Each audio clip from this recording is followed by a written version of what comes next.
پولیس تانا نګری د منشیاتو خلاف د آگاهی واک تابع کړی و. په واک کې سیچو تانا نګری خان غالب، هډ ټیچر پرایمري سکول نګری فضل قیوم، د هایر سیکنډري سکول نګری استادانو، ماشومان او د علاقې خلکو ګډون کړی و. د واک شرکاو به نریو چې د کړی وی چې پر نشه سے انکار، زندگی سے پیار او نشہ ایک لعنت ہے نعرے لیکل شوی وي. د واک شرکاو د هایر سیکنډري سکول نګری نه تر نګری اډې پورې واک کو ناربازي وکړه. شرکاو ته د خطاب په وخت ایسے جو تانا نګری خان غالب وی چې پټول بونیر کې د نشه خلاف آگاهی مهم روان دی او زموږ کوشش دی چې بونیر د نشه ناپاک کو. هغوی وی چې د عوامو تعاون نه بغیر دا خبره ممکن نه ده، لہذا عوام د موږ سره تعاون وکړي. تقریب ته د خطاب په وخت ټیچر فضل قیوم وی چې دکانداران په ماشومانو نسوار سیګریټ مخر سوي او ماشومان خپل والدینو او ورونو لا نسوار سیګریټ مروړي ځکه چې دې سره ماشومان په نشه عادت کیږي. وی کل مسکر حرام، هر نشه اور شی چې دا حرام دی او د شج سوکي د دنه غیرت او د ایمان نه د دنه په دغه ټیم کې غیرت او ایمان زی نو زمونږه ځکه چې دا نشه دومره فضول شی دی چې دا سبا ستا مستقبل تباه کوي. نو دا مستقبل د دې بچو روان مستقبل چې کوم دی زمونږ دا کوشش دی چې دا ماشومان د دې نه ښه استادان جوړ شي، ښه ډاکټران دي جوړ شي، ښه پی ایس پي افسران دي جوړ شي، ښه ډایرکټ تانهداران جوړ شي. نو چې کوم سړی نشه کوي نو هغه نه به څه توقع وشي. نو ځکه چې دا نشه یو لعنت دی نو په دې وجه باندې موږ د دې واک اهتمام وکړو. موږ تاسو ته دا اپیل کوو، زما به ستاسو سره دا خبره وي چې کوم سړی په دې علاقه کې د منشیاتو کاروبار کوي یا د چرسو کاروبار کوي، ماشاءالله دلته خو د آی سی او د پوډرو داسې دغه نشته، خو د چرسو دغه دی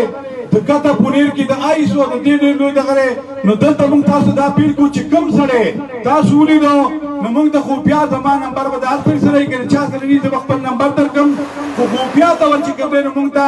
اطلاع کوئ. د هغې سړي نوم به موږ په سیاراز کې ساتو، هېڅ چا ته به موږ د هغه نوم نه الو، خو چې دغه ته کوم دی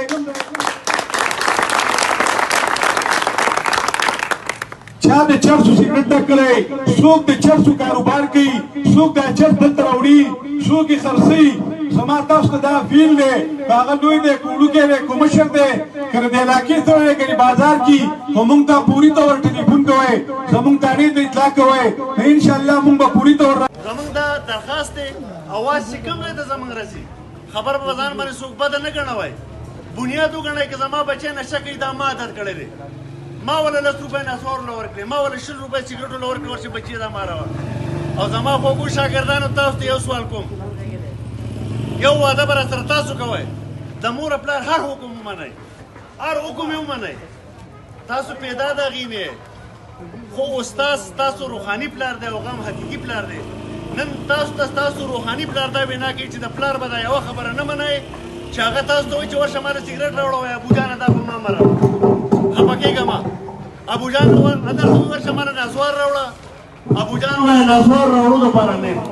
غره نه به د ګېډې راوړه چې څه د دنیا کار کې هغه راباندې کوه،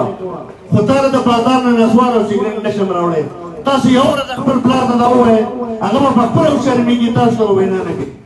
بل زما د علاقې د بازار دوکاندارانو ته دا خواست دی چې دې مهرباني وکړئ، کوم ماشوم چې د کومه پلار راولېږه هم بېله سیګریټ مه خرڅوئ. د دې په ځای به دا روپۍ 2 روپۍ الله پاک ستاسو روزي چې کومه هغې ده دا به له بلې غاړې درکړي. ماشوم 10 روپۍ راوړي دا سیګریټ او د نسوار نه دې چا له وړي، که خپل پلار له وړي، رور له وړي، دا به مه خرڅوئ. زموږ دوکاندارانو ته هم دا خواست دی چې مهرباني وکړئ او هغې ته ووایئ چې زموږ په تاسو باندې سیګریټ او نسوار نه شو خرڅولی.